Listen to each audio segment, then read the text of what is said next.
Bonjour à tous et à toutes. Merci de vous être inscrits très nombreux à ce webinaire organisé par le groupe de travail Crypto-monnaie de l'Institut des actuaires. Nous avons aujourd'hui le plaisir et l'honneur d'accueillir Christian Pfisser qui va nous faire un exposé sur cryptoactifs et monnaie numérique, du mythe aux projets innovants. Depuis les origines, le protocole Bitcoin jusqu'au projet de monnaie numérique des banques centrales. Donc, Christian Pfisser est chargé de mission à la Direction générale de la stabilité financière et des opérations de la Banque de France. Après avoir été notamment directeur général adjoint des études et des relations internationales, puis des statistiques, ainsi que conseiller du gouverneur dans la même institution. Il enseigne à Paris 1, Panthéon-Sorbonne et à Sciences Po. Avant de lui passer la parole, je rappelle que vous êtes vivement invités à poser vos questions dans le chat. Un moment sera consacré aux réponses en fin d'exposé. Monsieur Pfisser, je vous remercie encore et je vous passe la parole.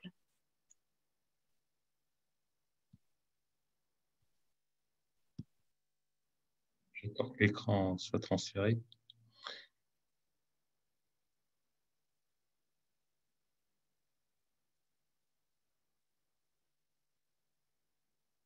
Bonsoir.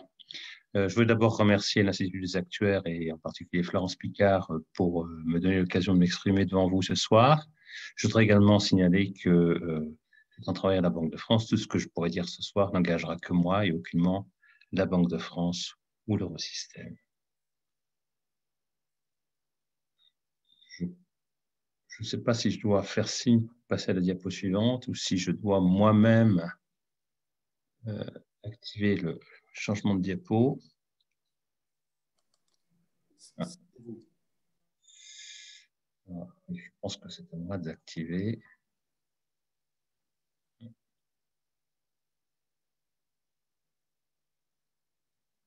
Non. Si théoriquement, c'est à vous de le faire. Oui, mais pas la main en fait. Je ne vois pas comment glisser d'une diapo à l'autre. Alors que, bon, en principe, je devrais le voir. Je ne vois pas sur le côté l'ascenseur qui me permettrait de progresser.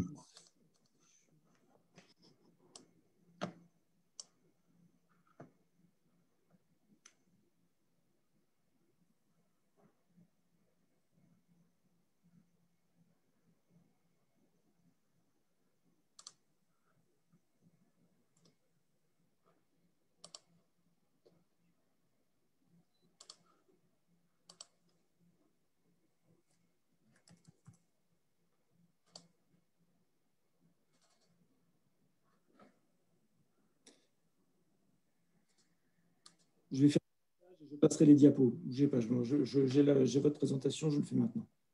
Je prends la main. Oui, je pense que c'est plus facile. Voilà, je prends la main.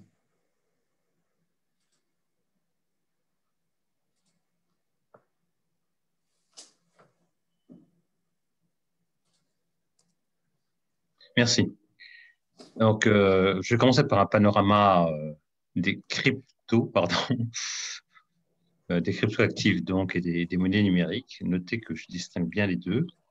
Puis je passerai les conséquences auxquelles on peut s'attendre en matière de politique monétaire et de stabilité financière, parce que c'est les aspects les plus macroéconomiques et ceux auxquels on pense plus souvent ou plus facilement, bien qu'il y ait bien entendu d'autres aspects qui méritent d'être pris en compte, comme parmi les plus connus, le respect de la vie privée et les possibles atteintes à la concurrence. Et je ferai rapidement référence à tout ça. Et je conclurai pour indiquer comment, à mon sens, les monnaies numériques de banque centrale peuvent servir de réductrices de risque. Donc, les cryptoactifs, on peut les définir comme des actifs faisant systématiquement appel à la cryptographie et recourant en principe, vous verrez pourquoi je dis en principe dans un instant, aux technologies de registre distribué, ce qu'on utilise l'acronyme de DLT, Distributed Ledger Technology. La réponse à la question posée, oui, enfin, il n'y a pas d'objection de ma part, en tout cas, à ce que vous ayez les diapositives après la réunion. Ben, Florence va répondre. Merci beaucoup, Florence. Deux sortes de cryptoactifs, donc en omettant les tokens non fongibles, qui vraiment sont une espèce à part, puisque je vais vous parler soit d'actifs qui aspirent à être de la monnaie qui, à mon avis, plus ou moins n'y arrive pas, soit à des véritables monnaies numériques émises par les banques centrales et qui sont caractérisées toutes par la fongibilité des unités émises. Donc, le token non fongible a peut-être un bel avenir devant lui, notamment dans le domaine de la distribution des objets d'art, mais ne rentre pas dans mes préoccupations. Donc, ces deux sortes sont, les cryptoactifs hors monnaie numérique de banque centrale et les monnaies numériques de banque centrale. Donc, pour commencer, donc, sur les cryptoactifs hors MNBC, j'utiliserai l'acronyme beaucoup plus rapide. Il y en a essentiellement deux sortes. Ceux qui ne sont pas les stablecoins, ce que j'appelle les cryptoactifs historiques, et les stablecoins. Il y a au total presque, y compris, donc sans y inclure les stablecoins, qui ne sont qu'une poignée, une trentaine, dont 4 seulement, et même une seule représente des montants significatifs. Il y en avait presque 10 000 à aujourd'hui, pour une total market capitalization, une capitalisation totale de marché qui s'élevait à 280 milliards le 13 mai 2021, il y a quelques jours, et seulement ce matin 1765 milliards, puisque, vous le savez, entre-temps, il y a eu des déclarations de Musk, le patron de Tesla, et également des déclarations des autorités chinoises qui ont contribué à faire chuter le cours des bitcoins. Le pourcentage dans le total était de 42% pour le seul bitcoin au 21 mai. Il a un peu augmenté. Aujourd'hui, il est passé à 43%, puisque la chute de l'Ethereum, notamment, a été plus forte que celle du bitcoin. Bitcoin, donc, qui est vraiment le cryptoactif emblématique et donc toujours très largement celui qui représente le poids le plus important parmi les cryptoactifs. Il est caractérisé par la décentralisation et par l'absence d'émetteur, puisque c'est un protocole qui se substitue à l'émetteur. Juste avant le début de cette téléconférence, Florence indiquait qu'il y avait un caractère inhumain au cryptoactif. Oui, là, c'est particulièrement le cas. C'est pas la peine de chercher un visage derrière Satoshi Nakamoto. En fait, tout ce à quoi vous avez, avec quoi vous interagissez lorsque vous étiez sur le Bitcoin, c'est avec un protocole. Ce qu'il caractérise aussi, c'est la validation concurrentielle des transactions par les mineurs. Le fait qu'elle soit concurrentielle est très important, pas seulement pour des raisons entre guillemets idéologiques, des raisons de doctrine, mais aussi parce que ça va entraîner une consommation d'énergie en raison de l'utilisation du proof of work aussi pour la preuve de travail, pour la validation des transactions. Une autre conséquence de l'utilisation de la preuve de travail, qui est a priori, je crois, le mécanisme le plus cohérent avec la décentralisation, c'est la lenteur de la validation des transactions.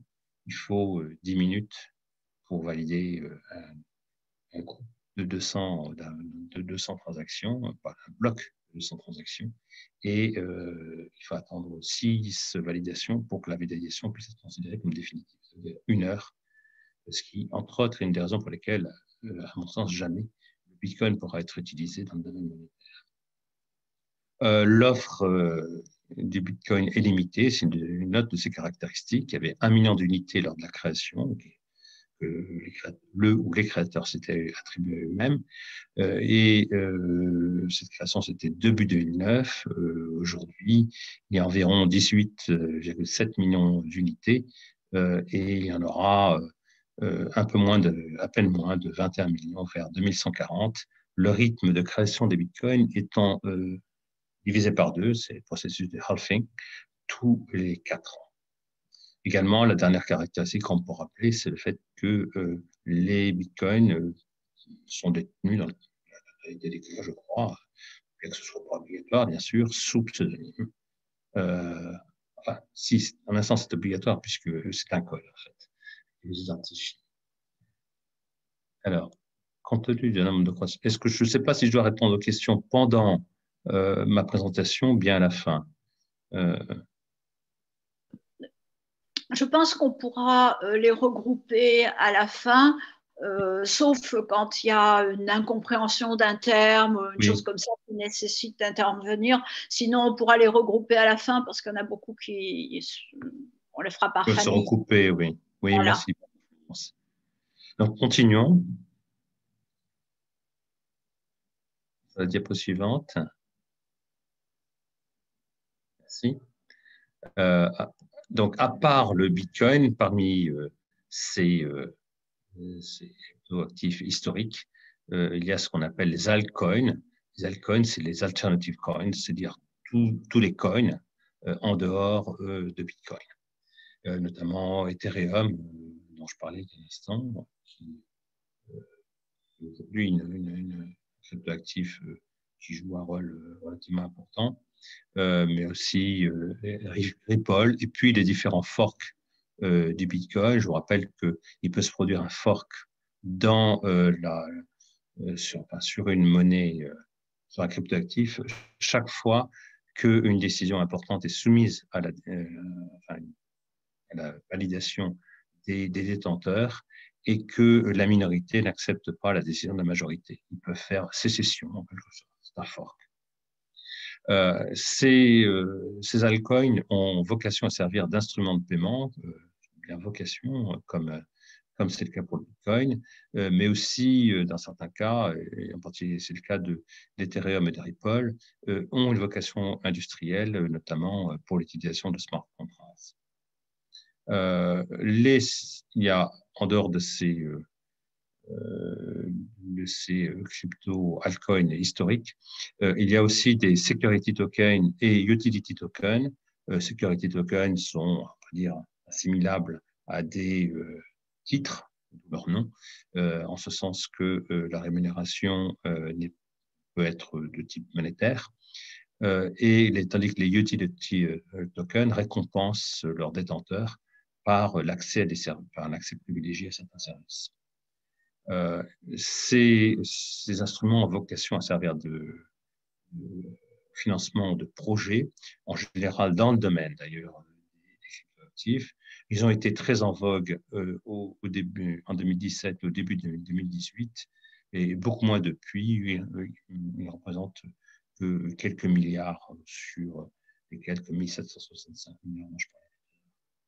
Les caractéristiques de ces altcoins sont souvent communes à Bitcoin, mais il y a dans leur organisation à la fois plus de flexibilité et moins de décentralisation.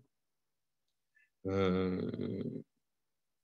de flexibilité en ce sens que l'offre reste limitée, mais qu'elle n'est pas forcément dictée par une règle, comme c'est le cas pour Bitcoin, où donc, les unités sont créées pour récompenser les mineurs, selon une loi qui est fixée à l'avance, qui peut certes être mise en cause par les détenteurs, mais qui dans la mise en cause, très probablement, entraînerait un effondrement des cours, puisque si le plafond devait être levé, alors les détenteurs pourraient légitimement s'attendre à ce que, puisque c'est une règle supposément intangible, qui est censée préserver la valeur des unités, pourraient s'attendre à d'autres décisions du même type dans l'avenir, et donc ça pourrait, par le jeu des anticipations, entraîner un effondrement complet des cours des bitcoins. Également, un mode de validation des transactions qui ne fait pas forcément appel au proof of work, mais quelquefois proof of stake, POS. Il est d'ailleurs prévu, dans le cas d'Ethereum, un abandon complet du proof of work pour passer au proof of stake le prochain. vais passer à la diapo suivante. Merci. Le stablecoin, maintenant, c'est des cryptoactifs qui sont apparus en 2014 et qui visent à maintenir une valeur stable vis-à-vis d'une référence, qui peut être une monnaie, qui peut être une matière première, qui peut être un autre cryptoactif, mais qui, de fait, dans la quasi-totalité des cas, est le dollar. Dans l'ensemble, ils y parviennent presque, ils y parviennent plutôt bien. Dans le cas d'Ethereum, pardon, dans le cas de USDT Tether, la volatilité du cours est d'environ 2%, et c'est une volatilité qui s'effectue donc autour de la parité avec le dollar. Donc c'est une performance qui est honorable. Mais c'est le plus stable USDT parmi tous les stablecoins. Il y a d'autres expériences de stablecoins qui ont été beaucoup moins probantes. Les stablecoins se rémunèrent grâce au placement de la réserve qu'ils constituent pour adosser les unités émises et grâce aussi à la perception de frais. Ces frais sont forcément d'ailleurs plus élevés sur les monnaies dont les taux d'intérêt sont très faibles, voire négatifs. C'est en partie ce qui explique le fait qu'il n'y ait pas ou alors pour des montants totalement dérisoires, de stablecoin en euros. Est-ce que maintenir la parité sur une réserve qui rapporte des taux négatifs, c'est un peu la quadrature du cercle. Il faut des frais de détention et de transaction importants, et évidemment, ça sert à de dissuasif à la détention, à l'achat de ces unités. Le but des stablecoins est de remédier à la volatilité des cryptos historiques, tout en permettant aux investisseurs de rester dans l'univers crypto, ce qui permet donc à ces instruments de servir d'arbitrage entre les différentes cryptos et aussi comme réserve de valeur. Lorsque, par exemple, les cours de Bitcoin augmentent, on constate en parallèle une forte augmentation de l'émission de stablecoins. Ils servent de valeur refuge à l'intérieur de l'univers crypto, compte tenu du fait qu'il y a toujours de fortes frictions pour rentrer et pour sortir de l'univers crypto. Il faut du temps et il faut aussi payer des commissions qui sont importantes. Ce pas des actifs qui sont très liquides. Et donc, il y a une justification pour la gestion des portefeuilles à ce qu'il existe à l'intérieur de l'affaire crypto un actif qui joue le rôle de l'actif sûr dans la gestion de portefeuille traditionnelle. Ils ont connu une croissance avec l'augmentation du cours des bitcoins, ces stablecoins, et le développement des cryptoactifs comme classe d'actifs, ce que j'ai expliqué tout à l'heure dans la gestion de portefeuille. Au moment où j'ai écrit cette partie, représentait environ 75 milliards de dollars, mais ce n'était que 3% de la totalisation, capitalisation totale de marché des cryptoactifs. Par ailleurs, c'est un marché qui est extrêmement concentré, plus encore que celui des cryptos historiques, avec Tether, l'acronyme USDT, qui représente à lui seul plus des 3/4 de la capitalisation totale de marché, qui est à epsilon près, enfin, pas grand-chose près, donc égal à la valeur au montant des unités émises, puisque, comme je vous l'ai dit, presque toutes les unités émises sont référencées sur le dollar et visent la parité avec le dollar. On va passer. Merci. Il y a une classification des cryptoactifs qui est possible selon différents mécanismes. Classification plutôt des stablecoins. Selon la référence, j'en ai parlé tout à l'heure, en disant que presque tous étaient référencés sur le dollar. Selon le mécanisme de garantie, des stablecoins algorithmiques comme Newbits, qui a été un placement assez catastrophique pour ceux qui l'ont fait, puisque depuis plusieurs années déjà, il ne cote que 10% du dollar. Ces stablecoins algorithmiques visent à acheter ou vendre selon un processus qui est régi par un algorithme, comme leur nom l'indique, les unités contre la référence. Mais évidemment, autant il est facile de vendre les unités, autant les racheter est difficile lorsqu'on n'a pas de réserve suffisante. Donc, c'est un dispositif qui est, disons, extrêmement périlleux. La garantie peut être conservée on-chain, c'est-à-dire garantie par des cryptoactifs, puisque sur la blockchain, on peut mettre que d'autres cryptoactifs. C'est la raison pour laquelle il y a des stablecoins, puisqu'il n'y a pas de monnaie numérique d'avance centrale, donc on ne peut pas la mettre sur une blockchain. L'avantage, au moins pour les partisans des cryptoactifs, ces stablecoins on-chain, et que ils sont transparents. On peut à tout moment voir quels sont les actifs qui sont adossés à l'émission. Un exemple est DAI, où l'émission est garantie par au moins 150% de la contre-valeur des cryptoactifs, donc une collatéralisation, pour utiliser un néologisme, de 150% des unités émises. Le problème, bien sûr, dans le cas de ces cryptoactifs on-chain, est que lorsque les cours des cryptoactifs qui viennent garantir les unités émises s'effondrent, alors les DAI, par exemple, procèdent à des liquidations automatiques lorsque le seuil de 150% de collatéralisation a été franchi à la baisse, et ce qui vient approfondir la baisse initiale des cryptoactifs qui sont garantis. Les plus fréquents et les plus stables, c'est les stablecoins, off-chain, c'est-à-dire que les réserves sont constituées en dehors de la blockchain, et c'est notamment le cas de Tether, mais c'est aussi un facteur qui joue dans le sens de je vais écrire la concentration, mais il faudrait peut-être même parler de centralisation, puisque vous faites là, à la limite, vous êtes à l'opposé de la doctrine des cryptoactifs, puisque vous reposez sur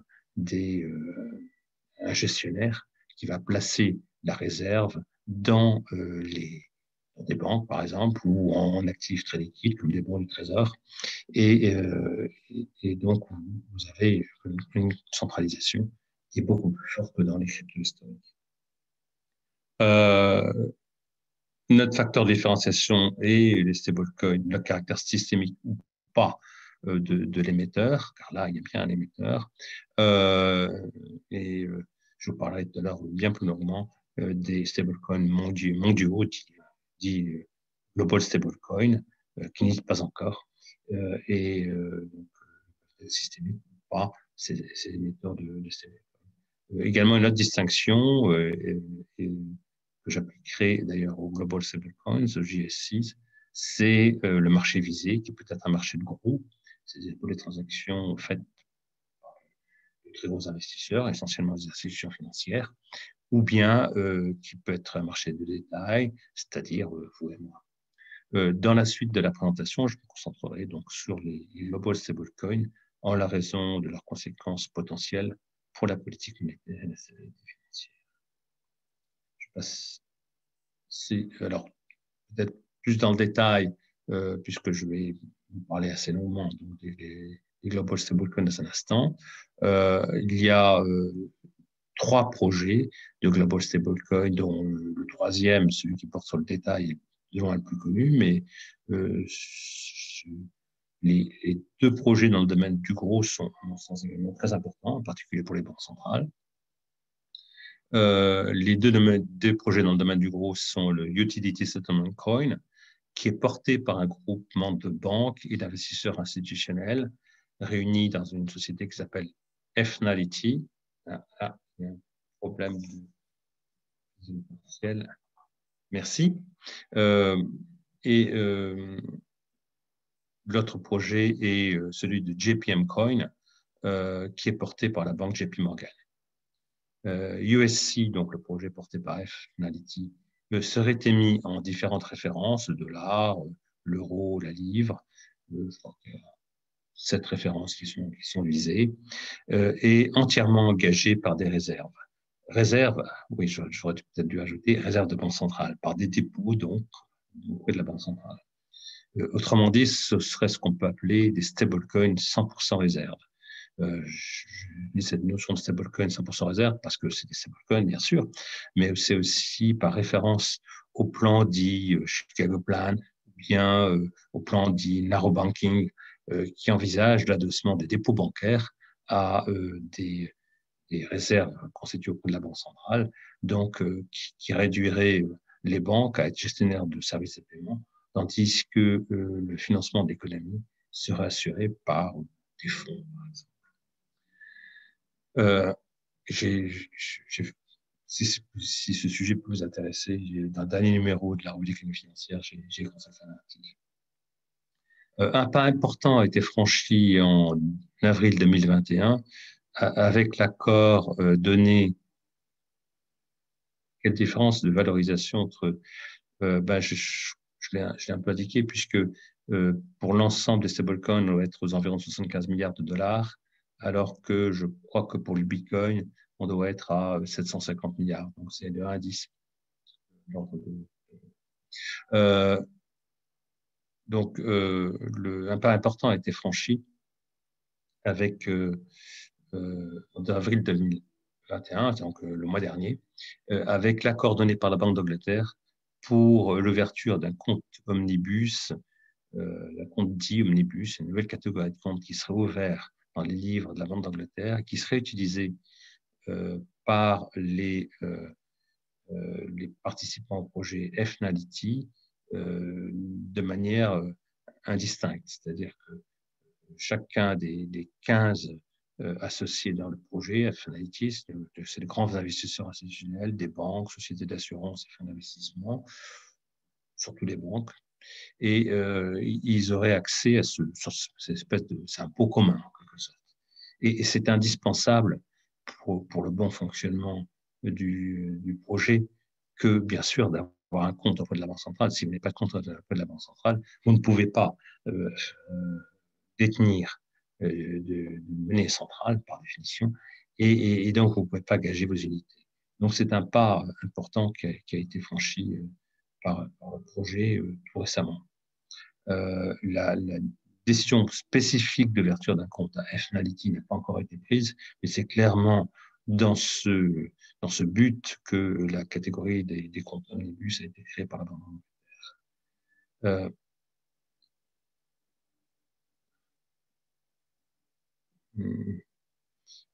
Pardon, est-ce qu'on peut revenir sur la diapo suivante, précédente, pardon. Donc, l'utility settlement coin serait utilisé pour les règlements transfrontières instantanés en 2014 et en temps réel. JPM Coin aura un objectif similaire à celui de ici, mais serait disponible seulement en référence dollar dans le projet et gagé par des dépôts auprès de JP Morgan Bank. Alors, le projet le plus connu, c'est celui dans le domaine de détail de Libra, enfin anciennement Libra, qui est notamment porté par Facebook, comme chacun sait, projet qui a été renommé Diem depuis décembre 2020. En termes de Libra, ça a été jugé un peu trop agressif par les promoteurs de l'initiative. Le Diem serait disponible à ce stade seulement sous la référence dollar, émis par l'association Diem, qui validerait aussi les transactions, et distribué par l'intermédiaire de prestataires de services sur actifs numériques, les PSAN, et les PSAN en anglais, Virtual Asset Services, VASP en anglais, donc Virtual Asset Service Providers. Et il serait gagé par des bons du Trésor à au moins 80%, ce qui fait dire à ces promoteurs qui seraient extrêmement sûrs, et il fait même dire à ces promoteurs qui seraient plus sûrs qu'un dépôt bancaire. Le lancement a été initialement prévu dans la deuxième moitié de l'année 2020, mais Diem, qui était encore en discussion avec la FINMA,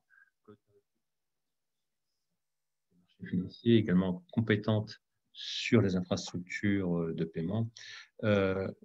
Donc, Diem a rompu ses négociations pour indiquer qu'il envisageait, au moins pour l'émission donc en dollars, c'est qu'il envisage à ce stade, de la localiser aux États-Unis et plus précisément en ayant recours à une banque, Silvergate, qui se trouve basée en Californie. On peut passer à la diapositive suivante.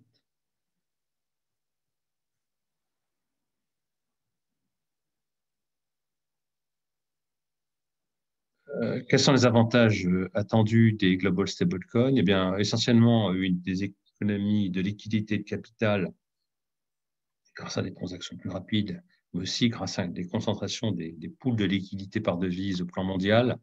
Donc, vous aurez un seul pool pour chaque monnaie et vous seriez affranchi des contraintes représentées par les fuseaux horaires et un soutien également à la tokenisation des actifs pour les global stablecoins de gros.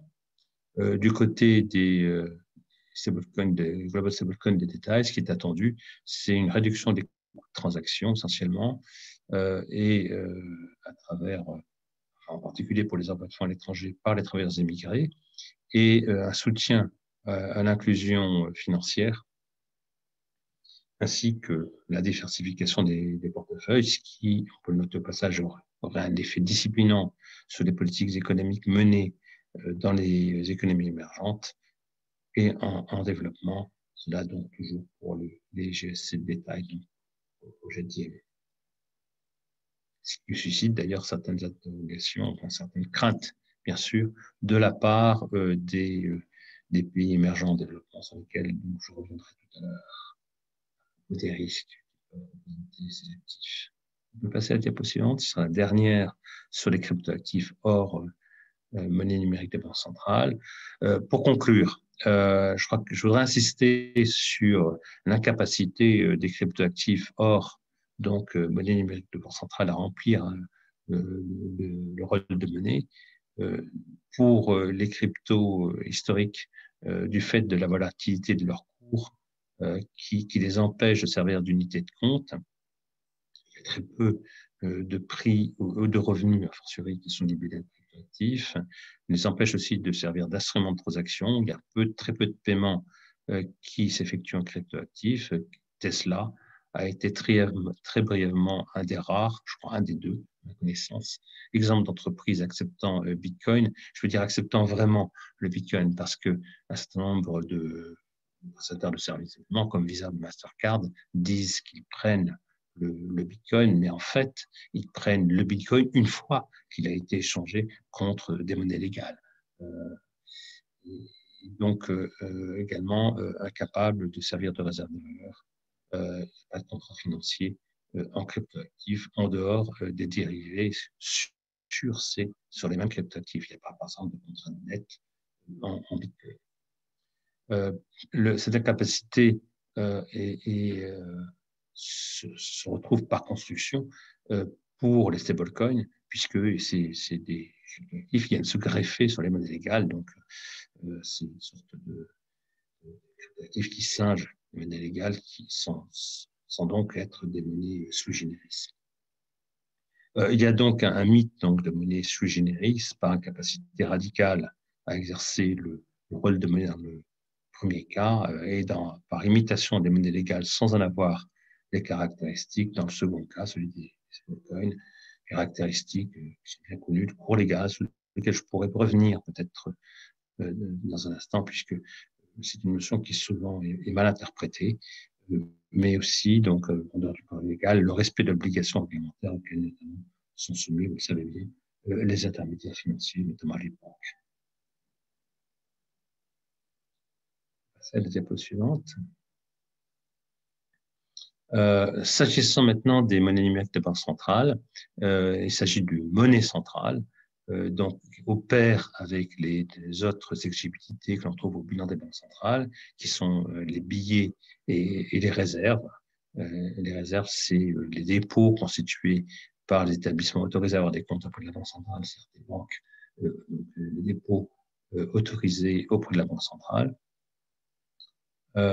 C'est une monnaie qui serait centrale, donc qui serait disponible comme les cryptos en 24/24 tout au long de l'année, en temps réel, et aussi personne à personne, enfin de peer-to-peer, sous des formes numériques qui sont non existantes à nos jours. Oui. Pas confondre l'intermédiaire et ce qu'il vend. Une question générique est celle de l'interopérabilité des infrastructures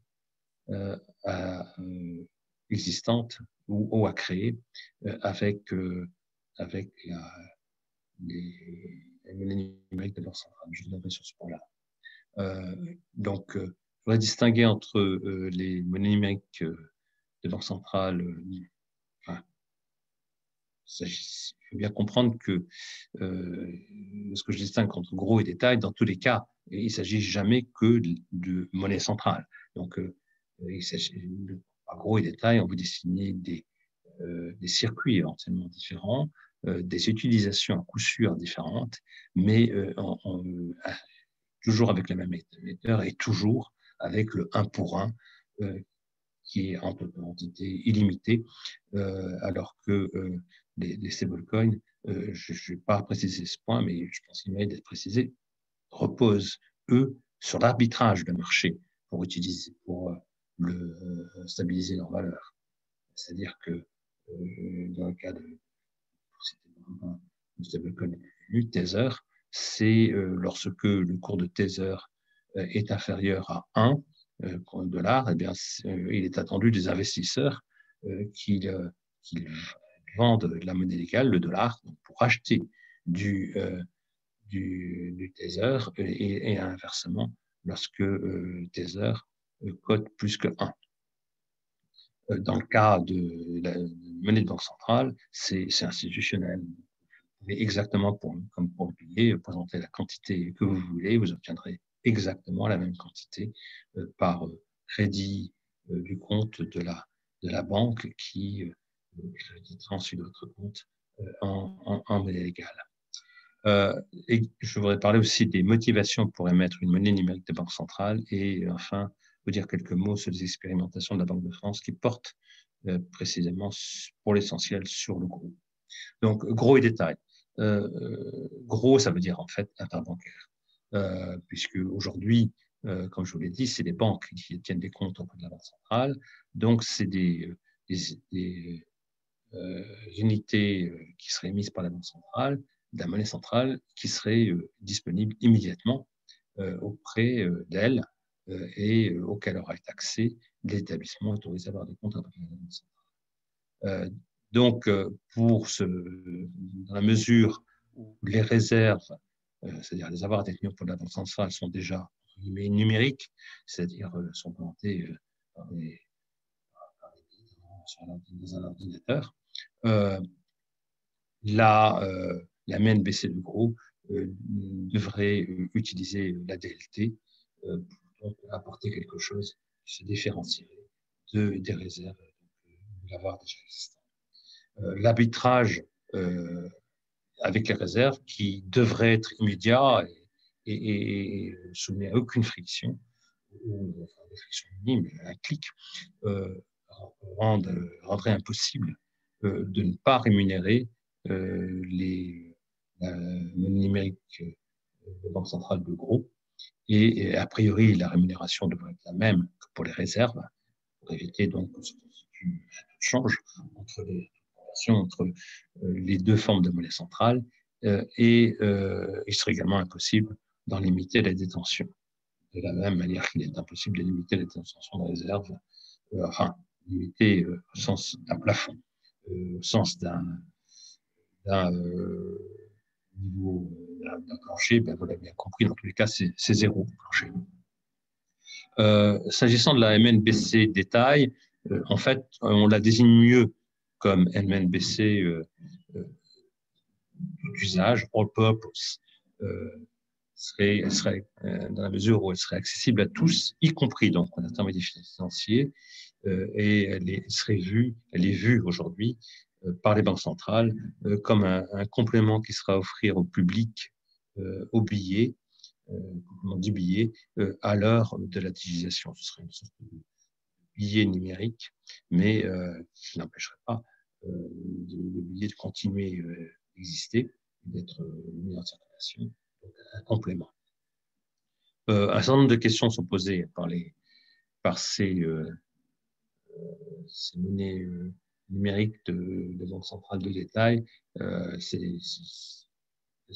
C'est beaucoup plus de questions. Je m'étendrai davantage sur les aspects politiques, monétaires et stabilité financière, mais je voudrais déjà en signaler quelques-unes de ces questions qui sont beaucoup plus ardues que celles soulevées par la monnaie numérique de la centrale de groupe. Donc, parmi les questions, il y a celle de l'usage, l'accès des usagers à une technologie de registre distribué ou pas.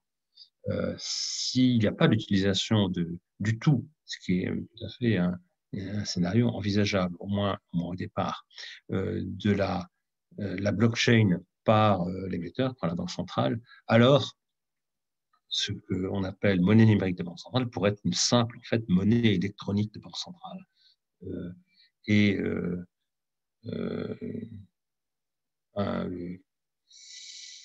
Si donc elle était mise par la banque centrale, ou ça pourrait être un stablecoin ou une monnaie électronique 100% réserve, si elle était mise par les intermédiaires.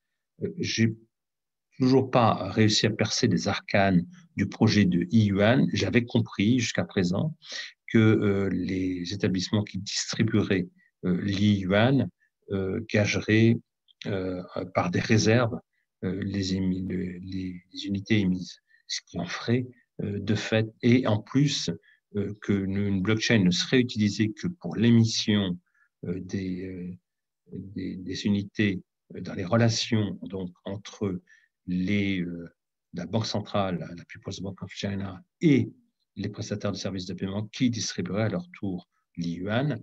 Donc, seul cet étage serait confié à la blockchain, tandis que l'étage auquel auraient accès les détenteurs ultimes de l'e-yuan ne serait pas, lui, géré par une blockchain. Donc, vous auriez un premier niveau où une blockchain interviendrait, mais un deuxième niveau auquel il y aura plein de blockchains et auquel les utilisateurs, seuls les utilisateurs auraient accès. Donc, c'est une configuration, c'est également la configuration qui est utilisée par un projet, enfin quelque chose qui n'est plus un projet, mais qui est mise en œuvre au Cambodge. D'ailleurs, la sous-gouverneure de la Banque du Cambodge, qui a été la promotrice du projet, insiste toujours sur le fait que c'est une erreur de parler d'une monnaie numérique de banque centrale dans le cas du projet Bakong, puisque en fait les détenteurs n'ont pas accès à la blockchain. Token, une autre question posée, c'est token ou compte. La principale différence qu'on peut entrevoir, en fait, il n'y a pas énormément de différence. Organiser sous forme de token, de jetons ou bien sous forme de compte, c'est relatif aux modalités de constitution du fichier des détenteurs et des unités. Soit on l'organise par détenteur, soit on l'organise par unité. Dans les deux cas, il est possible de suivre les tokens. Dans les deux cas, il est possible de savoir qui détient quoi et au total, combien un détenteur X détient de richesse sous forme de monnaie numérique de banque centrale. Donc, les conséquences qu'on peut entrevoir lors des modalités d'organisation du fichier distribué, c'est les possibilités d'utilisation offline qui seraient possibles dans le cas de tokens, sans difficulté, peut-être de manière plus complexe ou peut-être pas du tout, dans le cas où on serait des comptes qui seraient activés, puisque imaginez que vous soyez dans une région qui n'est pas desservie par Internet, ou et donc vous ayez effectuer une transaction avec quelqu'un qui se trouve sur place, au même endroit que vous, à ce moment-là, ça pose un problème si il faut activer un compte, tandis que ça pose aucun problème lorsqu'il faut transférer un token, par exemple, d'un téléphone à un autre. Notre question, c'est comment concilier la demande d'anonymat, qui est évidemment très forte, puisqu'elle existe déjà sur l'immobilier, avec le respect de la réglementation LCBFT et des contraintes également fiscales. Les modalités auxquelles on peut songer sont la cryptographie, il se fait déjà dans l'utilisation des cartes, et l'interdiction de la vente des données par les intermédiaires, voire l'interdiction aussi de l'usage des données par les intermédiaires. Donc, je continue sur mes questions. Question également sur les modalités de distribution. Direct, probablement pas. Ça, c'est sur la diapo suivante. C'est-à-dire que les banques centrales n'envisagent dans aucun projet d'ouvrir des comptes au public. Celles qui l'ont fait, comme la Banque de France dans le passé, ne souhaitent absolument pas en faire. En concurrence directe avec les banques, ce serait une situation assez désagréable. Mais probablement, donc, la distribution serait indirecte. Autre question également, celui de la gratuité, j'ai mis le terme gratuité entre guillemets, pour l'usager ou pas, ce qui pourrait avoir des conséquences pour l'innovation financière. Pourquoi est-ce que je mets des guillemets d'abord à gratuité? Parce que évidemment, ce ne sera pas gratuit, ce sera un coût. L'usager est également un contribuable, et si on lui offre quelque chose de gratuitement, ben, ça veut dire que bénéfices que les installations en état seraient et par conséquent, l'utilisateur finira par payer.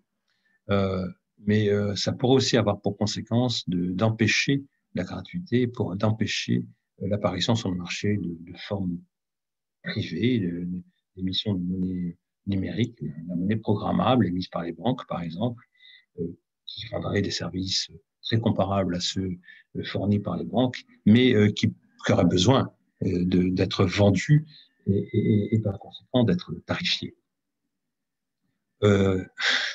Oui. Est-ce que vous pourriez passer à la diapo suivante, s'il vous plaît?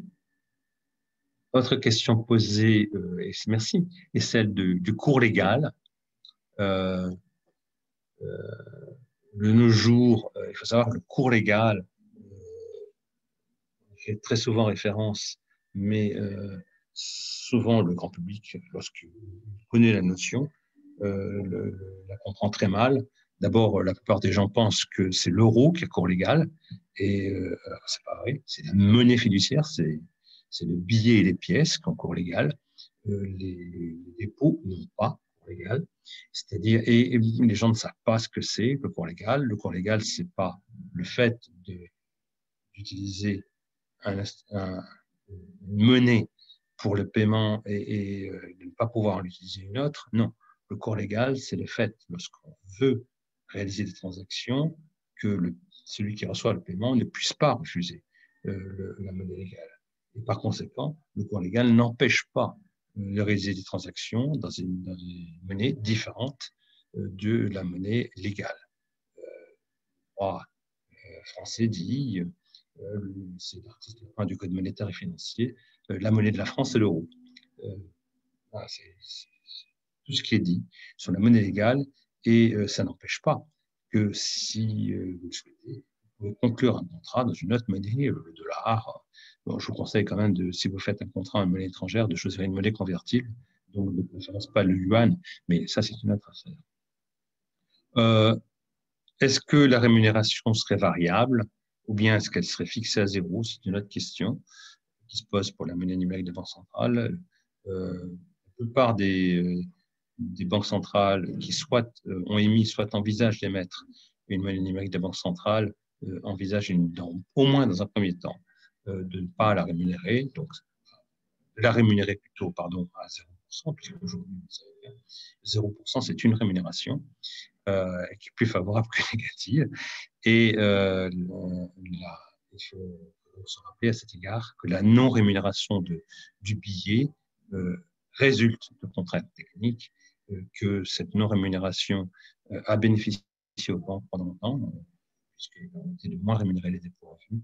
Aujourd'hui, évidemment, cette non-rémunération est une rémunération à zéro, en plus difficile pour les banques, facturer des dépôts à taux négatif, alors que les taux de marché sont, pour les taux à court terme, négatifs. Est-ce qu'il faudrait limiter la détention individuelle? Pas. Est-ce que la monnaie numérique de banque centrale devrait être accessible aux non-résidents ou pas? C'est une question qui, bien sûr, est valable aussi pour la MNBC de l'euro. Dans le cas négatif, il y aura un contraste avec la liberté des mouvements de capitaux qui existe déjà dans un certain nombre de pays de zone, notamment la zone euro, pour les dépôts bancaires. Et si il y a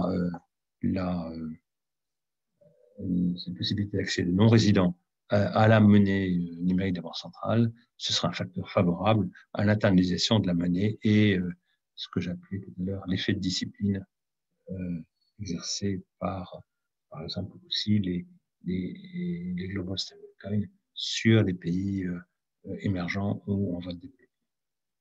Les trois dernières questions que je pose dans cette diapo ont des conséquences importantes pour la politique monétaire et la stabilité financière, dont je reviendrai tout à l'heure. Diapo suivante, s'il vous plaît. Merci.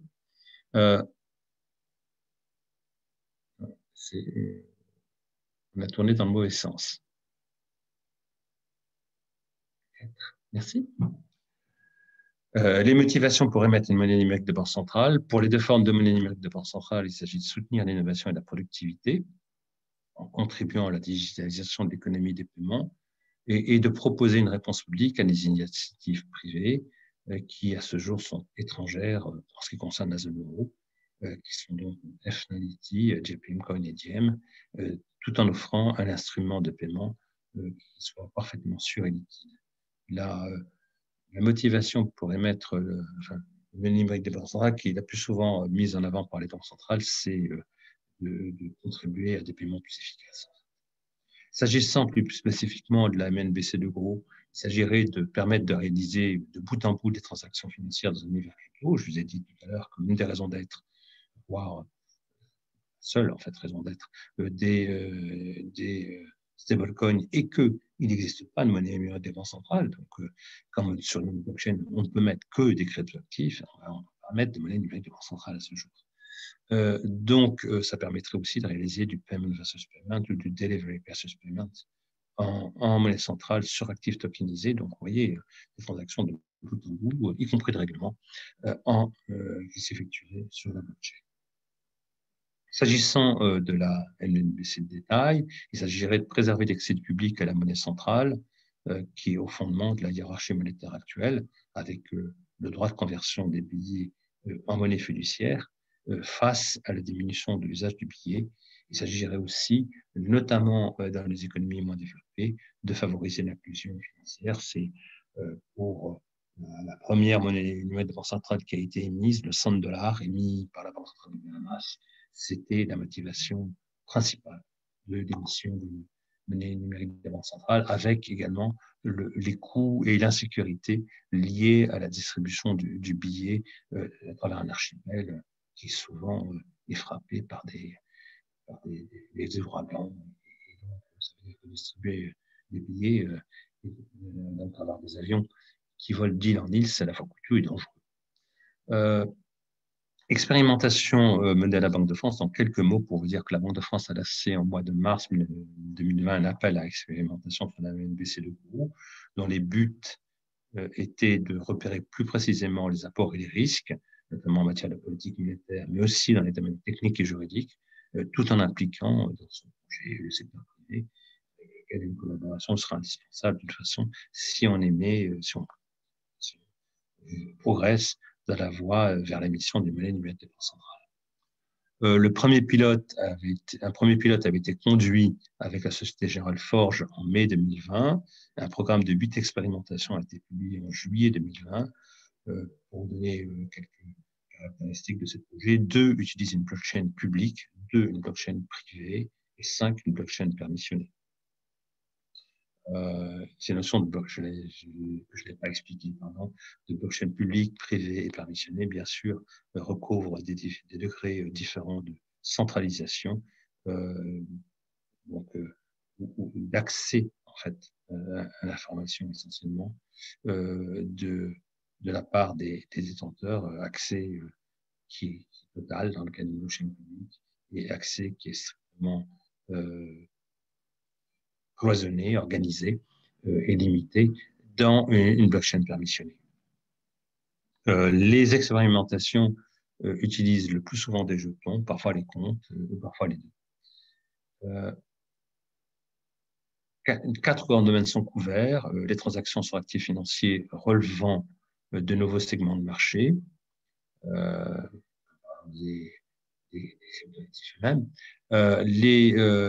mais aussi des titres non cotés, des titres publics, aussi des transactions de bout en bout dans un écosystème complet de DLT, et enfin le règlement de transactions transfrontières, y compris vers des particuliers. Donc, il y a un aspect, également détail qui est incorporé dans ce projet. Le calendrier, les expérimentations sont prévues pour s'étaler sur 4 à 9 mois. Elles devraient s'achever en juin 2021. Une expérimentation a été conduite en décembre 2020 consistant au règlement de part d'organismes de placement collectif, c'est par le PC monétaire. Et une a été conduite en avril 2021 avec la souscription d'obligations qui étaient émises par la Banque européenne d'investissement. C'est des opérations réelles, hein, dont je vous parle. C'est pas seulement de proof of concept qu'il s'agit. Les enseignements de ces expérimentations contribueront bien sûr à la réflexion plus globale de l'eurosystème sur l'intérêt d'une monnaie numérique de banque centrale, ce qui explique pourquoi elles sont prévues pour s'achever en juin 2021, puisque c'est en juillet en principe, le Conseil des gouverneurs devrait décider s'il lance une étape d'expérimentation dans le domaine de l'euro digital, qui serait donc, une monnaie numérique de banque centrale de détail. Conséquences. Alors, dans le domaine de la politique monétaire et de la stabilité financière, donc, comme je l'ai déjà indiqué, je vais me concentrer sur les monnaies numériques de banque centrale, sur les blockable stablecoins, pour la raison que la capitalisation totale des marchés des cryptos existants est certes en forte progression grâce à l'augmentation des cours, mais encore trop faible pour impliquer des conséquences macro-financières. Au moment où ce PowerPoint a été rédigé, les capitalisations représentaient seulement 14% de M3 de la seule zone euro, donc la masse monétaire de la seule zone euro. Aujourd'hui, ça doit être 11%, un peu moins de 11%. Et cela en dépit de risques pour la stabilité financière qui serait possible si les intermédiaires financiers devaient détenir pour leur compte propre des cryptoactifs du fait de la volatilité du euro. Mais à notre connaissance, ils en détiennent en compte propre et ils n'en détiennent pas, au moins en France. Je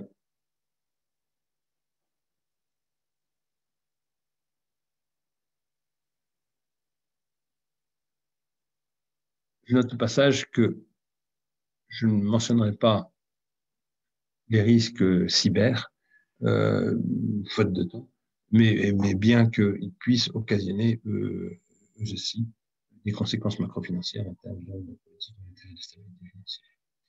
Donc, le message général que je voudrais passer est que les conséquences se font essentiellement sentir au plan interne pour l'émission de monnaie numérique de banque centrale dans les pays,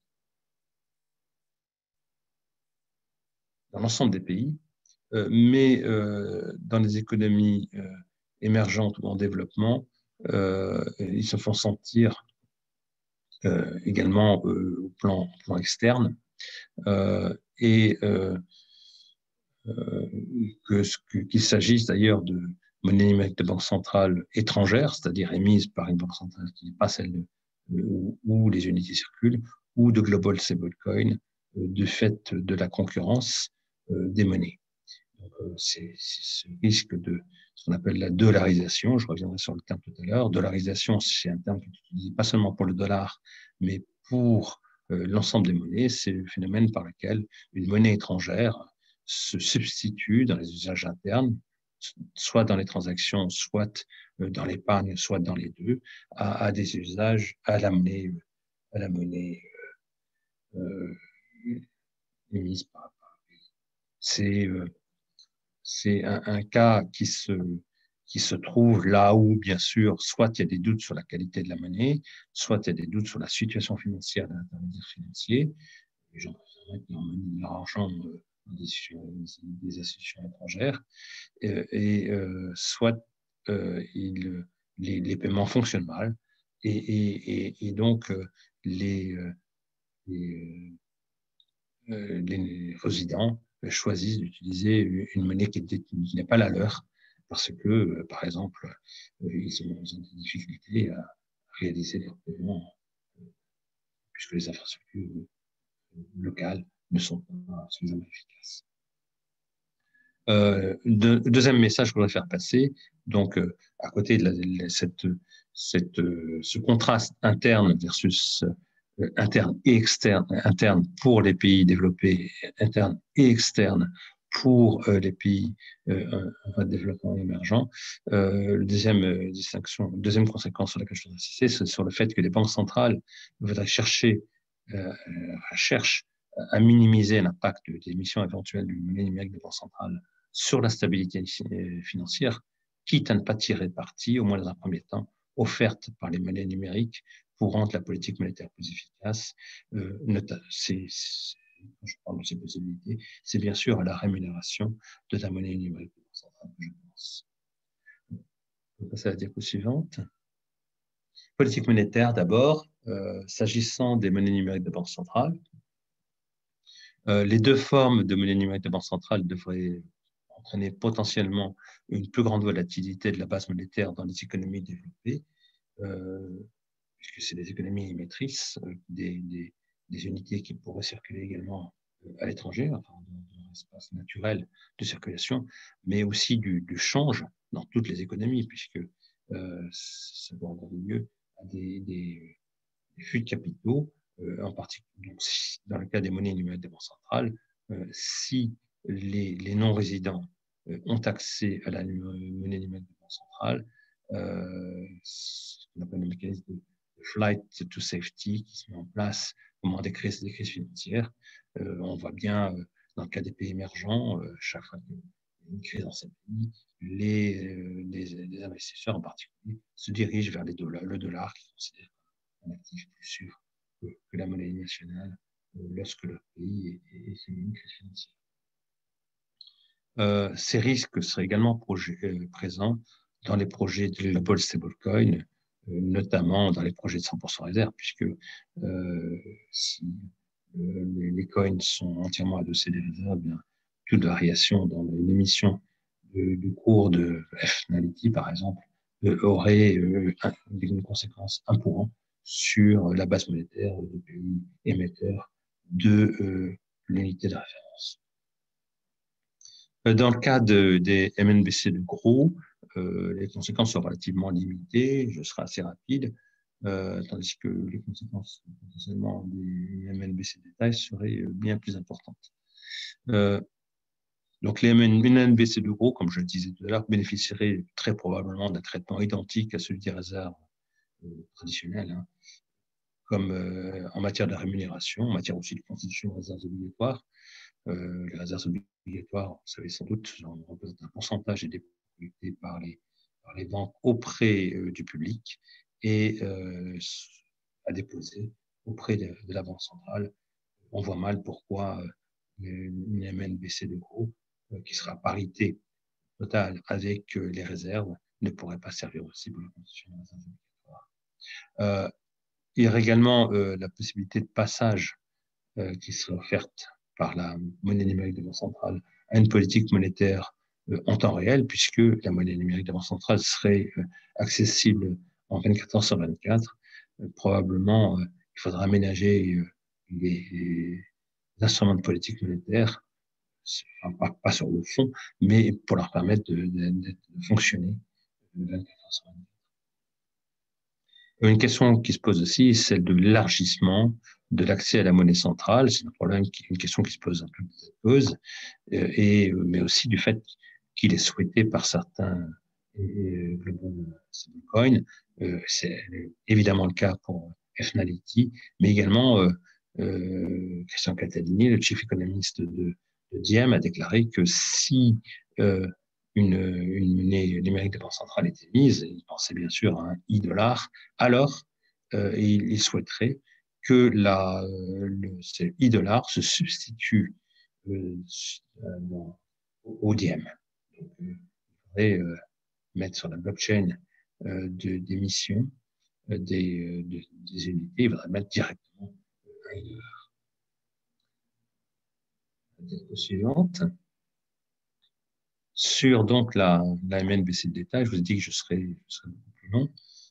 Il pourrait y avoir des conséquences sur le refinancement bancaire. Et de ce point de vue, je voudrais insister sur l'importance des conditions initiales, également de la substitution aux billets et aux dépôts bancaires. La substitution possible, bien sûr, est celle par rapport aux billets. Cela dit, dans le cas de la zone euro, si ma mémoire est bonne, on estime qu'à peu près 80% de l'émission fiduciaire est conservée à des fins de thésaurisation.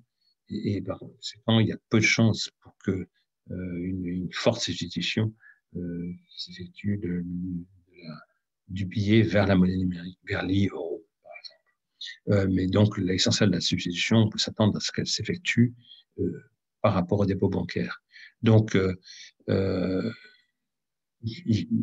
voyez comment se présente le bilan de banque centrale. À son passif, vous avez des billets et des réserves. Vous auriez en plus la monnaie numérique de banque centrale et l'émission de cette monnaie numérique se traduirait par un gonflement du bilan de la banque centrale, donc au passif par l'émission de monnaie numérique de la banque centrale, à l'actif par un refinancement des établissements, refinancement toutefois qui n'interviendrait que lorsque les banques centrales auraient épuisé leur stock de réserves excédentaires.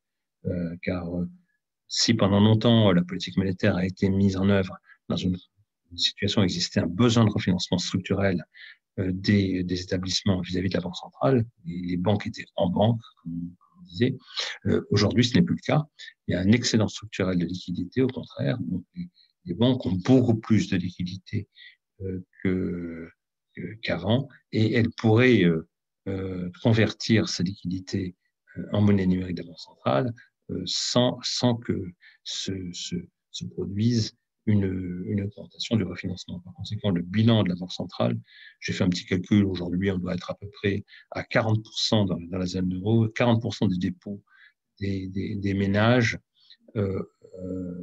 auprès du système bancaire, des dépôts à vue des ménages pourraient être convertis en monnaie numérique de banque centrale sans donner lieu à l'augmentation du refinancement, juste à une substitution à l'intérieur du passif de la banque centrale de monnaie numérique de banque centrale à des réserves. Est-ce que je peux juste vous interrompre une minute pour savoir si ça veut dire que ça ne diminuerait pas la capacité de crédit des banques? Mon analyse à moi est que non. Les banques se trouveraient privées d'un actif, mais c'est un actif qui est peu intéressant à détenir. Et par conséquent, dans l'immédiat, la capacité des banques à distribuer du crédit ne serait pas affectée. Elles seraient certes moins liquides par définition, puisque les réserves sont totalement liquides. Mais comme c'est une surliquidité qu'elles ont, je parlais d'excédent structurel de liquidité, à mon sens, elles ne seraient pas pénalisées. Alors, il y a une obligation réglementaire aussi de nos jours au titre des coefficients de liquidité. Toute la question est de savoir à qui, enfin peut-être que je la vois au moins, à qui ces ces coefficients de liquidité s'appliquent. Si on pense qu'ils s'appliquent aux banques, c'est aux banques de faire leur affaire de les remplir. Si on pense que maintenant, c'est les coefficients de liquidité qui s'appliquent aux banques centrales, eh bien alors, il faut que ce soit les banques centrales qui fournissent la liquidité aux banques de façon à leur permettre de respecter la réglementation au titre des coefficients de liquidité. Ce qui, à mon sens, est une situation un peu abusive. Donc, pour revenir à votre question, non, la faculté de distribution des banques pourrait toutefois être atteinte si, pour répondre notamment aux préoccupations de préservation de la vie privée, de confidentialité, les banques interdisent aux prestataires de services de paiement, enfin les banques centrales interdisent aux prestataires de services de paiement, c'est-à-dire essentiellement aux banques, d'avoir accès aux transactions. Aujourd'hui, une bonne partie de l'information qu'une banque a sur vous, c'est à travers le fonctionnement de votre compte.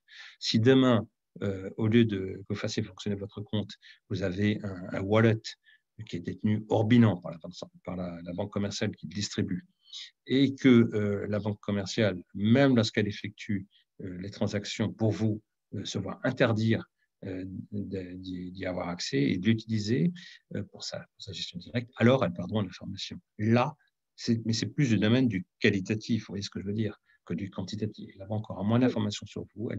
Ça ferait des changements parce que comme aujourd'hui les banques ont un rôle de police, oui. Ça changerait beaucoup de choses. Les banques conserveraient leur rôle de police. Pourquoi ? Parce qu'à aucun moment les banques centrales n'envisagent de distribuer du crédit. Et la police qui effectue les banques, c'est notamment à travers l'accès aux découverts.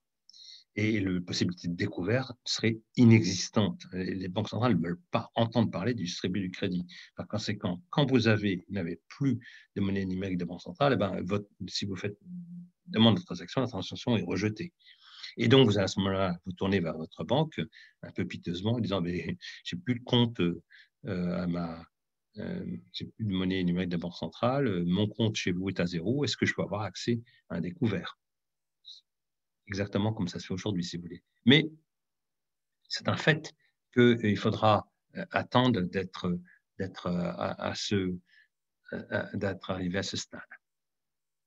Donc, pour revenir au cas des banques, au niveau individuel, certaines banques pourraient choisir de substituer, bien sûr, de la dette à plus long terme des dépôts, mais au niveau agrégé, donc, la substitution des dépôts est identiquement égale à la baisse des réserves excédentaires, plus à la hausse du refinancement, si celui-ci est nécessaire. Il faut dire et répéter que seule, même si c'est un truisme, tel que je vais le formuler, seule la Banque centrale peut fabriquer de la monnaie centrale. Par conséquent, si un établissement choisit d'aller s'endetter plus cher sur le marché, il a des chances, par exemple parce qu'il souhaite s'endetter à une échéance plus longue que le refinancement pour la Banque centrale, c'est son affaire. S'agissant de la rémunération de la monnaie numérique de la Banque centrale, de l'État, serait-elle différente de zéro ? Si oui, il y aurait une meilleure transmission de la politique monétaire grâce à un taux d'intérêt qui pourrait être indexé sur, mais inférieur à celui des réserves excédentaires. Pourquoi est-ce que je dis inférieur à ? Eh bien parce que sinon, surtout si le niveau des détentions individuelles n'est pas limité, évidemment, les banques ne détiendront plus de réserves excédentaires, elles ne détiendront plus que de la monnaie numérique des banques centrales. Le taux de rémunération des réserves excédentaires aujourd'hui dans la zone euro et le taux de la facilité de dépôt. Si inversement la monnaie numérique de la Banque centrale de l'État n'est pas rémunérée, alors on aurait, contrairement à une idée qu'on entend souvent, exactement l'opposé même de l'idée qu'on entend souvent, à savoir que la monnaie numérique de la Banque centrale permettrait d'avoir des taux négatifs. Eh bien, cette idée qui est fausse en elle-même dès le départ, puisque s'il y a une monnaie numérique de banque centrale, il y aura quand même le billet, c'est le billet qui empêche de franchir une barre à la baisse des taux d'intérêt, une barre qu'on estime entre moins 0,50 et moins 0,75%, au-delà de laquelle les agents convertissent leurs dépôts en billets pour éviter la rémunération négative. Donc, si il y a une monnaie numérique de banque centrale, alors, et que sa détention est illimitée, alors les banques la contrainte qui permet d'atteindre les contraintes, les frictions, on dit dans le langage économiste, qui permettent d'avoir des taux d'intérêt légèrement négatifs, à savoir le fait que le billet, c'est quelque chose qui est dangereux à détenir, il faut le faire voler, vous pouvez le perdre aussi. C'est beaucoup plus difficile pour une monnaie, a priori, pour une monnaie numérique de banque centrale. Donc, ces frictions qui disparaîtraient relèveraient l'effective lower band, qui serait plus à moins 0,50, moins 0,75, peut-être à moins 0,25, voire à 0. Et donc, on ne pourrait plus avoir de taux d'intérêt négatif. Je vous rappelle, le taux de la facilité de dépôt aujourd'hui est à moins 0,50 dans le système. Diapo suivante. Une autre conséquence de la monnaie numérique de banque centrale serait une concurrence accrue pour les dépôts bancaires, donc une hausse probable de leur coût si la monnaie numérique n'est pas rémunérée à taux négatif. Je rappelle que la rémunération de la monnaie numérique de banque centrale, puisque c'est l'actif le plus liquide et le plus sûr qui soit disponible, fournirait un plancher au taux d'intérêt à court terme. Donc, tout autre actif devrait être rémunéré plus que la monnaie numérique de banque centrale. Donc, si un euro est rémunéré à 0%, eh bien, il faudra en principe que les dépôts à vue, par exemple, soient rémunérés à 18 en base pour compenser le fait qu'il y a un risque de crédit sur les banques qui n'existent pas sur la banque centrale. En outre, face à la substitution de monnaie numérique des banques centrales à des dépôts, il est probable que les banques, au moins dans un premier temps, réagiraient en essayant de conserver leurs clients et donc accepteraient de rémunérer davantage les dépôts. Donc, il y aurait une conséquence accrue sur les dépôts bancaires. Je crois beaucoup plus, en fait, à une conséquence sur les prix, donc sur les taux d'intérêt, qu'à une conséquence sur la distribution du crédit. J'ai déjà eu l'occasion d'évoquer en réponse à la question de Florence et sur laquelle je vais revenir maintenant. Donc, il y aurait une hausse possible du coût, je viens d'en parler, du fait de la répercussion de la hausse du coût des ressources, mais l'impact, à mon sens, serait probablement faible sur les encours, ne serait-ce que parce qu'il y a peu de substituts au crédit bancaire pour les particuliers et les PME, qui sont les clients essentiels des banques. En particulier, le crédit immobilier représente aujourd'hui l'activité principale, la distribution de crédit immobilier représente l'activité principale des banques de très loin. Et je vois mal, du jour au lendemain, les plateformes de microcrédit, par exemple, prendre un rôle important. Et ça, elles n'ont pas aujourd'hui. Et pourquoi elles n'ont pas aujourd'hui? Ben, tout simplement parce que les banques font bien leur travail. Et donc, on ne va pas chercher, à l'inverse de ce qui peut se produire dans certains pays. L'Inde est un cas de succès reconnu des plateformes de microcrédit, mais c'est parce que le système bancaire ne fonctionne pas très bien dans un certain nombre de pays émergents, ce qui n'est pas le cas en zone euro. Il y aurait bien sûr un avantage pour les banques qui se financent sur les marchés financiers plutôt que par la collecte de dépôts. Il y aurait des aspects donc sur la distribution de crédit qui seraient différenciés. Les établissements qui se collectent davantage sous forme de dépôts se trouveront bien sûr soumis à des pressions sur la liquidité beaucoup plus fortes que ceux qui se financent d'ores et déjà sur les marchés financiers. Suivante. Sur les GSC de gros, il y aurait un impact sur la demande qui est de toute façon extrêmement faible de réserve à des fins de règlement. Pourquoi est-ce que la demande de réserve à des fins de règlement est très faible? Eh bien, parce que les banques centrales, lorsque il y a un besoin de refinancement des banques, accordent des crédits intraday aux banques et le font gratuitement. Donc, pour empêcher la formation de ce que j'ai appelé tout à l'heure un marché des réserves en temps réel qui conduirait logiquement à la mise en place d'une politique monétaire en temps réel. Donc ça, ça doit être mentionné, mais c'est vraiment un peu pour ordre. Il y aurait, c'est à mon sens plus sérieux, une difficulté à jouer le rôle de prêteur en dernier ressort dans les monnaies de référence du fait d'une perte de visibilité sur des opérations qui seraient dénouées dans le système de règlement qui se serait dénoué. Donc, dans le système de règlement de la Banque centrale, en l'absence de GSC, donc des choses qui se produisaient sur le compte des banques centrales se produiraient à l'extérieur des comptes de la Banque centrale, et donc il y aurait un problème de visibilité pour la Banque centrale, et donc un risque de fragmentation de la liquidité qui sera particulièrement dommageable en cas de crise. C'est la situation qui s'est produite en 2008 sur le marché interbancaire.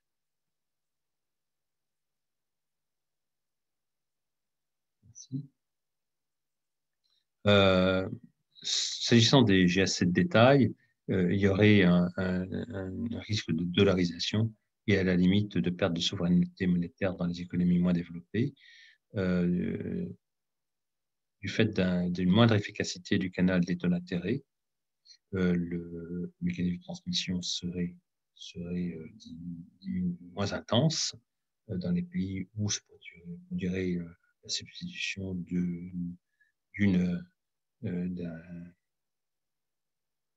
d'un GSC pardon, l'utilisation d'un GSC à la monnaie du pays.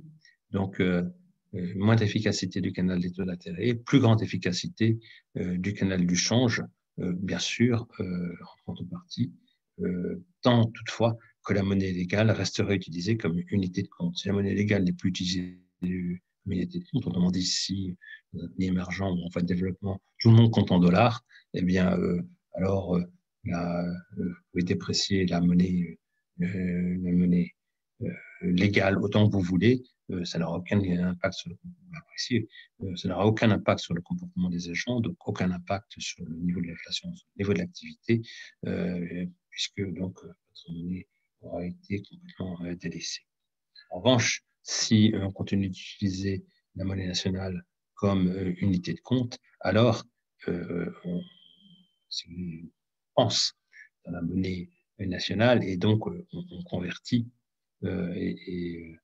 et donc le canal du change devient plus efficace puisque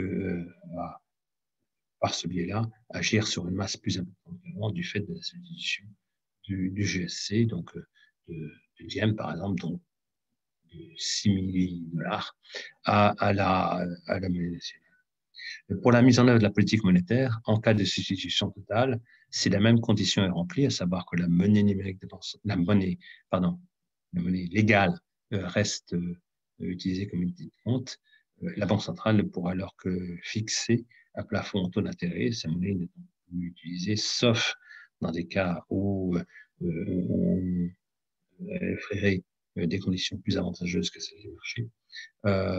Donc, il y aurait un sérieux problème de mise en œuvre de la politique monétaire. De même, il y aurait des limites étroites qui seraient mises à la fonction de prêteur en dernier ressort, puisque l'émetteur de la monnaie légale devrait s'endetter, obtenir cette monnaie, donc par exemple le dollar, donc une monnaie qui n'est pas la sienne, une monnaie qui est ad libitum pour jouer le rôle de prêteur en dernier ressort. Stabilité financière. D'abord, s'agissant des monnaies numériques de banque centrale, pour les deux formes de monnaies numériques de banque centrale, se produiraient des problèmes de transition, en particulier celui de ne pas périmer prématurément les infrastructures existantes, mais plutôt d'être compatible avec elles, et le fait que le flight to safety interne, c'est-à-dire la substitution de monnaies numériques de banque centrale à la monnaie bancaire serait facilitée. C'est sur le fait, dans tous les cas, il s'agit de changements à la marge. Il ne s'agit pas de changements radicaux dans la mesure où, comme je le disais tout à l'heure, vous avez par définition le droit de transformer en monnaie légale, et en cours légal, à savoir une monnaie fiduciaire, en billets, la totalité de vos avoirs près d'une banque. La banque vous demandera, pour des raisons de respect de l'implémentation de la LCBFT, pourquoi vous faites ça. Et vous avez parfaitement le droit de répondre à votre banque parce que je n'ai pas confiance en vous, je veux aller mettre mon argent ailleurs, ou je préfère la conserver en billets.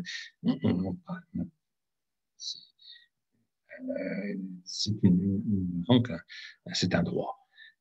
C'est juste qu'on ne peut pas refuser. S'agissant de la MNBC de détail, il y aurait bien sûr un risque de désintermédiation bancaire, j'en ai déjà parlé, c'est celui auquel les banques centrales font le plus attention.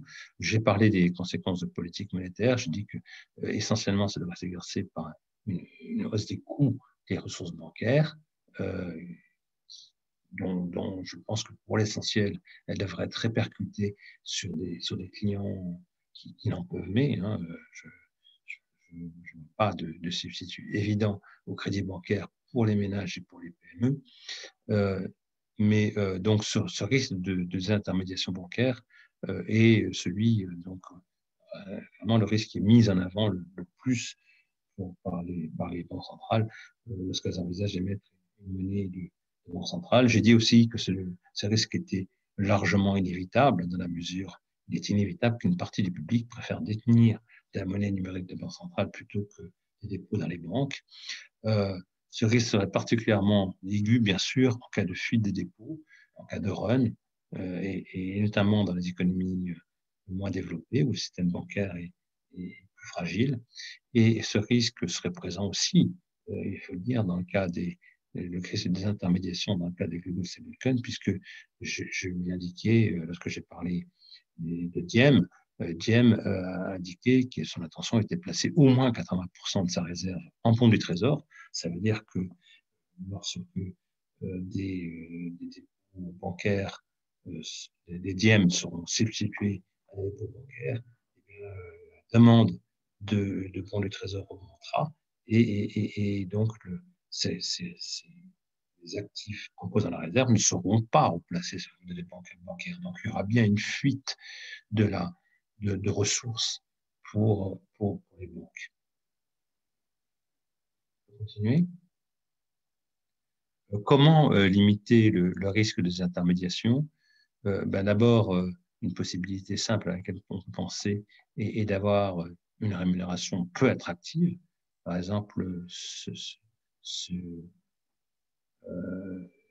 le taux de la facilité de dépôt, moins 50 BP, ce qui permettrait de ne pas gêner 50 points de base, donc ce qui permettrait de ne pas gêner les APC monétaires.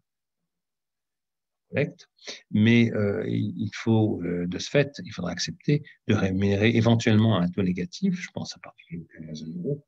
En 5 ans, les taux seront peut-être positifs, mais bon, éventuellement, donc, à un taux négatif, la monnaie numérique des banques centrales et de surcroît, cette rémunération peu négative risque de ne pas être suffisante pour désinciter la détention en cas de run, puisque en cas de run, il est très cher pour obtenir la sécurité. C'est le règle de safety. Une autre possibilité est la rémunération par palier. C'est un système qui est envisagé par la Banque centrale européenne dans le rapport sur l'euro et dans des documents qui ont été publiés par la Banque centrale européenne depuis le travail du staff, notamment celui du travail de Spielzeil, dans lequel on aura un premier palier jusqu'à 3 000 € qui serait rémunéré au plus élevé entre le taux de la facilité entre 0 et le taux de la facilité de dépôt moins 25 à 52 points de base, et un deuxième palier qui serait rémunéré à taux de la facilité de dépôt, donc deposit facility rate, moins 100 ou 150 points de base, mais là aussi, ce ne serait pas forcément dissuasif en cas de run. En plus, ça pourrait provoquer des risques de pression politico-médiatique sur à la fois le montant de la limite du premier palier et sur la rémunération donc, de ce premier palier. Pensez au cas en France, sur lequel on a toujours une rémunération en dépit de taux de marché négatif qui, généralement, doit être de 50 points de base positif. Donc, la troisième possibilité serait d'envisager des limites éventuelles, des limites individuelles donc, de détention, ce qui bien sûr suppose des mesures de contrôle, mais ce qui serait efficace dans tous les cas, même en cas de run. Notez d'ailleurs qu'une rémunération par palier, par définition, impliquerait elle aussi de la mise en place de contrôle. Seule une rémunération peu attractive, dissuasive, donc pourrait s'appliquer, quel que soit s'appliquer sans contrôle spécifique, mais comporterait les inconvénients, je l'ai dit, en cas de run. Possible. Merci. S'agissant des Global Stablecoins, je distingue entre Global Stablecoin de gros et de détail, là encore, comme j'ai fait pour la MNBC de gros et de détail. Il y aurait un risque de crédit résiduel, c'est-à-dire que même si les Global Stablecoins ont un statut comportant de fortes contraintes prudentielles, c'est le statut qui est envisagé par le projet de règlement MiCA de la Commission et pour les stablecoins monodevise et un statut qui serait extrêmement proche de celui d'émetteur de monnaie électronique. Donc, il y aura malgré tout un risque de crédit résiduel, comme il existe un risque sur les établissements privés. Il y aura un risque de concentration des risques, si j'ose dire. Imaginez que Fnality, ou c'est le cas surtout donc pour les stablecoins concentre ou bien dans Fnality ou JP Morgan concentre des opérations de transactions énormes. Je rappelle que le marché des devises, par exemple, c'est 3 000 milliards de dollars par jour. Donc ça implique des montants absolument colossaux. Et si une grosse fraction des opérations de marché devait se dénouer dans stablecoins mondiaux, soit aussi dans les projets actuels, il y aurait alors un risque de point de défaillance unique et un risque moral lié au fait que ce serait très difficile pour la Banque centrale de laisser tomber un motif qui pourrait être à probabilité ou même insolvable. Donc, c'est vraiment une situation extrêmement pénible pour les banques centrales. Pour les GSC de gros, il y aurait, donc j'en ai parlé, une absence de visibilité de la Banque centrale émettrice de monnaie de référence sur les opérations et un risque de fragmentation de la liquidité chez le GSC et DLC à propos du rôle de quota renverseur des GSC de pour les GSC de gros. Merci. Et pour les risques de la stabilité financière entraînés par les GSC de détail, eh bien, il y aurait un risque de désintermédiation. J'en ai déjà parlé dans le cas de Diem, avec le fait que 80% de la réserve en moins serait placée en trésor, donc pas en actif bancaire, et un risque de run pour sortir de la monnaie bancaire. Ces risques, je les ai déjà signalés. Il pourrait également se produire un risque de run sur le GSC, avec éventuellement des problèmes de TBDF, donc too big to fail, si le GSC lui-même joue un rôle très important dans les transactions. Et donc, ce risque. Pour conclure, donc, les risques liés, les risques pour la stabilité financière qui sont liés à l'émission d'une monnaie numérique de banque centrale ne doivent, à mon sens, pas être exagérés. La Banque centrale qui est en principe mieux informée que le public, surtout lorsqu'elle est aussi responsable de la supervision bancaire, risque moins de causer un run que les déposants eux-mêmes. Donc, c'est d'ailleurs la problématique du 100% réserve. Les promoteurs du 100% réserve, quelqu'un comme Fisher, par exemple, promotait le 100% réserve dans le cadre du Chicago Plan, parce qu'il disait que si les dépôts étaient entièrement adossés à des réserves, ce serait toujours disponible. Il y avait aucun problème de solvabilité. Donc, s'il n'y a aucun problème de solvabilité de la banque, vous n'allez pas dépôt, puisque par définition, il est parfaitement suivi.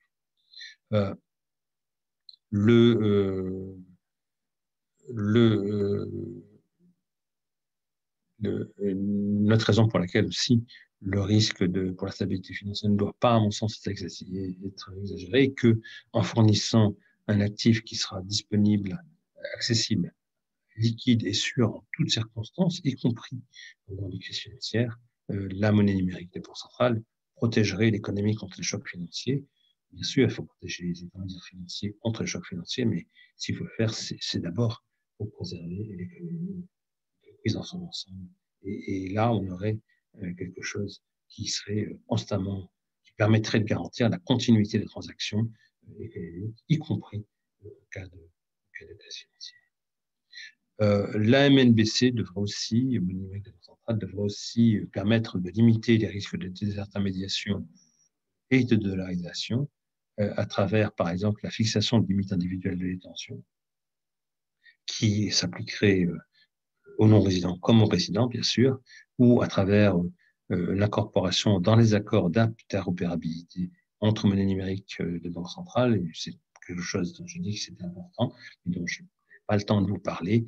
L'interopérabilité numérique de banque centrale, ça va être un très, très gros chantier si les banques centrales confirment qu'elles ont bien l'intention d'émettre des monnaies numériques de banque centrale. Ça va être un très gros chantier pour les prochaines années.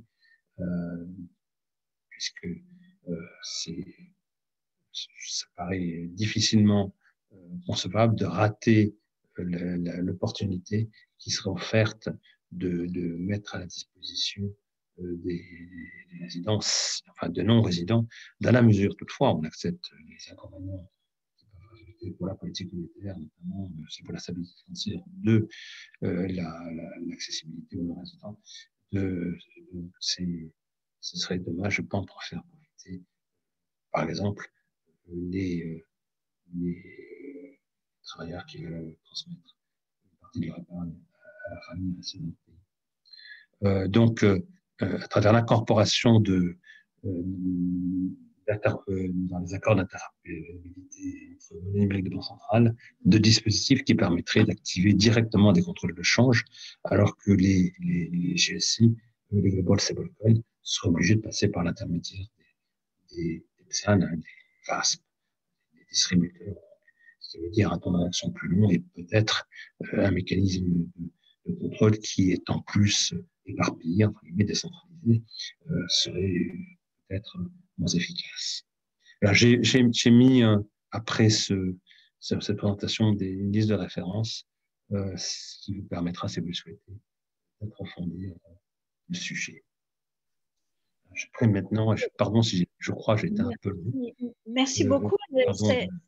Ces textes, ces références nous seront très, très utiles parce qu'il faut approfondir tout ça.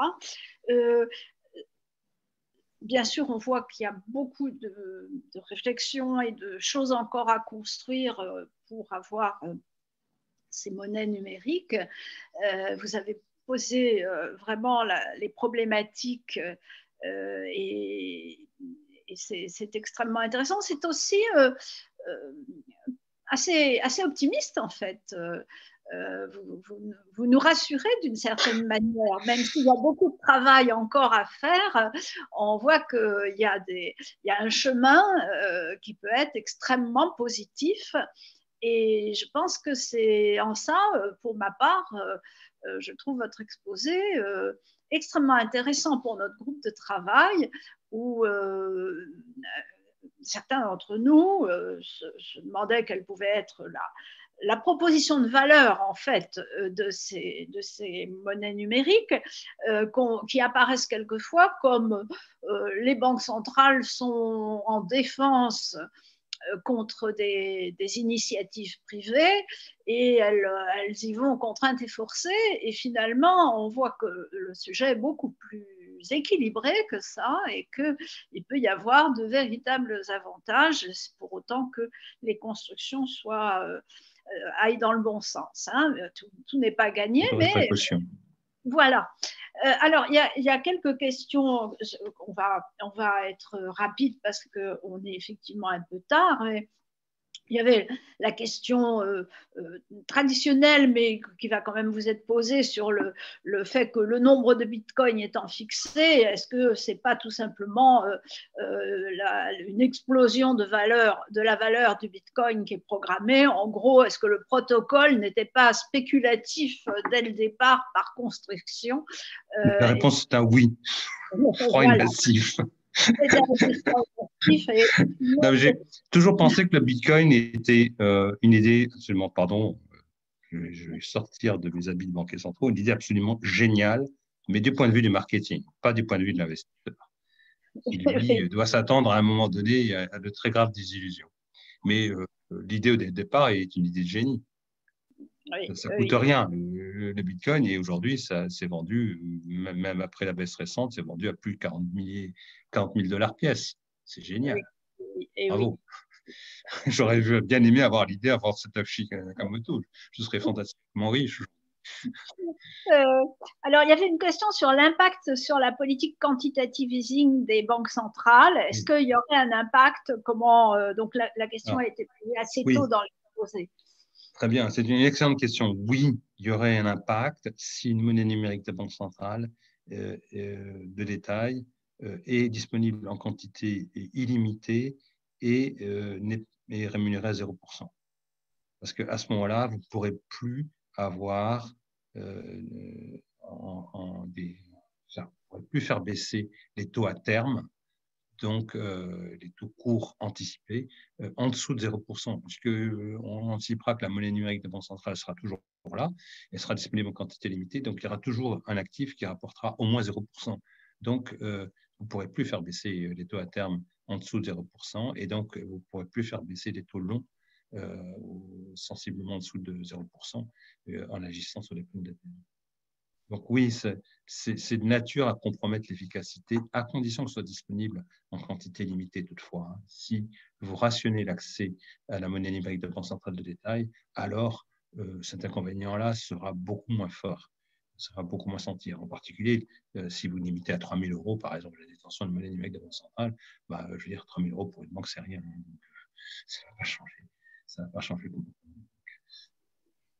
Alors, il y a une question que je vais lire. Quel regard portez-vous sur la facilité américaine à avoir fait un lien très tôt entre le dollar et les principales cryptos et ainsi préempter la liquidité de ces actifs numériques et attirer les capitaux et la technologie dans leur zone d'influence? Je ne sais pas dans quelle mesure on préemptait les États-Unis jusqu'à une date récente paru plutôt entre guillemets en retard sur la question de la monnaie numérique de la banque centrale. Et aujourd'hui, l'essentiel des initiatives, enfin, une grande partie des initiatives dans le domaine de l'e-dollar est portée par le secteur privé aux États-Unis, plus que par la banque centrale, plus ouvertement en tous les cas que par la banque centrale. Et notamment, c'est Giancarlo, l'ancien président, si je me rappelle bien, de la CFTC, qui est le promoteur de ce projet d'émission d'un dollar digital. Donc, ce que les États-Unis ont laissé sans doute faire plus facilement que les autorités européennes, encore qu'en France, on était en avance, y compris sur les États-Unis, avec la loi Pacte, c'est la possibilité pour les intermédiaires de proposer à leur clientèle d'investir en cryptoactifs, ou sans leur proposer, parce que proposer déjà, ça implique une certaine responsabilité, de leur fournir l'infrastructure qui leur permet d'accéder à des wallets ou à des plateformes où ils peuvent acquérir ces cryptoactifs, moyennant bien sûr perception de commission au passage par les autorités financières. Écoutez, il y a énormément de merci et de bravo pour cet exposé à la fois très complet, très clair, et en plus avec une bibliographie qui va nous permettre de travailler dans notre groupe de travail. Il me reste à vous remercier vraiment très chaleureusement. Nous allons peut-être nous permettrons-nous de vous faire quelques questions par mail. Mais oui, bien sûr, faites-le, je vous en prie.